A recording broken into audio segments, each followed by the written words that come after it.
June 6 வீரா serial வரக்கூடிய எபிசோட்ல என்ன நடக்க போகுது அப்படின்னு பார்க்கலாம். உங்களுக்கு இந்த வீடியோ பிடிச்சிருந்து அப்படின்னா மறக்காம இந்த சேனலை சப்ஸ்கிரைப் பண்ணிக்கோங்க. கண்மணியுடைய பிளட் டெஸ்ட்டை டெஸ்ட் பண்ணுறதுக்காக கொடுத்துருக்குறாங்க. எல்லாருமே ஒரு ½ வந்து வெயிட் பண்ணுங்க. டெஸ்ட் முடிஞ்சு ரிசல்ட் வந்த உடனே நான் உங்களுக்கு சொல்கிறேன் அப்படின்னு சொல்லிட்டு டாக்டர் அங்கேருந்து போயிடுறாங்க.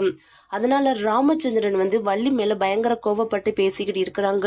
இது எல்லாத்துக்குமே நீதான் காரணம், ஏதேதோ தப்பான லட்சம்லாம் வந்துச்சுன்னு சொல்லி இந்த குடும்பத்தை இன்னைக்கு இந்த நிலைமைக்கு ஆளாக்கி வச்சிருக்கிற அப்படின்னு சொல்றாங்க.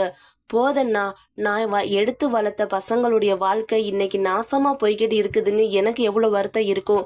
யார் என்னைய குறை சொன்னாலும் சரி, என் பசங்களுடைய வாழ்க்கை நல்லா இருக்கணுங்கிறதுக்காக தான் நான் இந்த அளவுக்கு எல்லா அசிங்கத்தையும் தாங்கிக்கிட்டு இருக்கிறேன் அப்படின்னு வள்ளி பேசிக்கிட்டு இருக்கிறாங்க.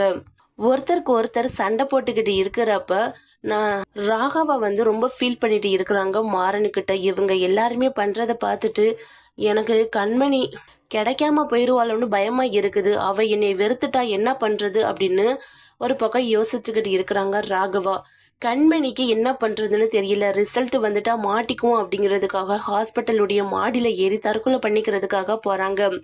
அந்த டைம்ல தான் கண்மணி யோசிச்சுக்கிட்டே வர்றாங்க. டாக்டர் ரிப்போர்ட்டை கொடுக்குறாங்க. எல்லாருக்குமே குட் நியூஸ் தான், உங்கள் கண்மணி 4 மாதம் முழுகாமல் இருக்கிறா அப்படின்னு சொல்லிடுறாங்க.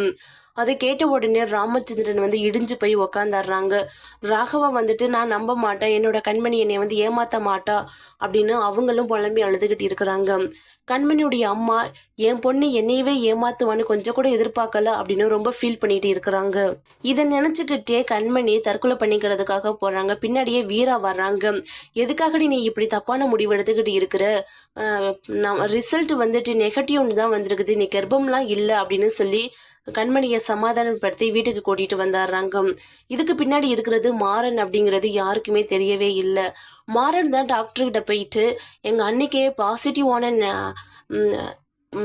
ரிப்போர்ட் வந்திருந்தாலும் அவங்களுக்கு நெகட்டிவான ரிப்போர்ட்டை நீங்கள் கொடுக்கணும், அவங்களுடைய வாழ்க்கை இதுக்கப்புறமாவது நல்லா இருக்கணும்னு நான் நினைக்கிறேன் அப்படின்னு மாறன் டாக்டர்கிட்ட எடுத்து சொன்னதுனால டாக்டர் எல்லாருக்கிட்டையுமே கண்மணி கர்ப்பம் இல்லை, அவங்களுடைய ரிப்போர்ட் நெகட்டிவாக வந்திருக்குது அப்படின்னு சொல்லிடுறாங்க. எல்லாருமே சந்தோஷமா வீட்டுக்கு கிளம்பி வர்றாங்க. இதுக்கப்புறமா உன்னுடைய வாழ்க்கையை நீயே பார்த்துக்கடி, நாங்கள் எல்லாருமே வீட்டுக்கு கிளம்புறோம் அப்படின்னு சொல்லிட்டு வீரா, அவங்க அம்மா பிருந்தா எல்லாருமே அவங்களுடைய வீட்டுக்கு கிளம்புறாங்க.